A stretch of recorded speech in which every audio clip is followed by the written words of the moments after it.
బూచాడమ్మా బూచాడు బుల్లి పెట్టెలో ఉన్నాడు కళ్ళకెప్పుడు కనపడడు కబురులెన్నో చెబుతాడు బూచాడమ్మా బూచాడు బుల్లి పెట్టెలో ఉన్నాడు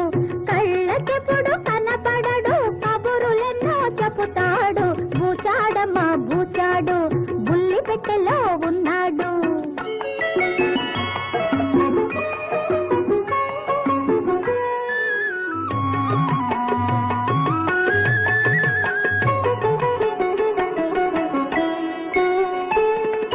గురుగురుమంటూ గోలెడతాడు హల్లో అని మొదలెడతాడు గురుగురు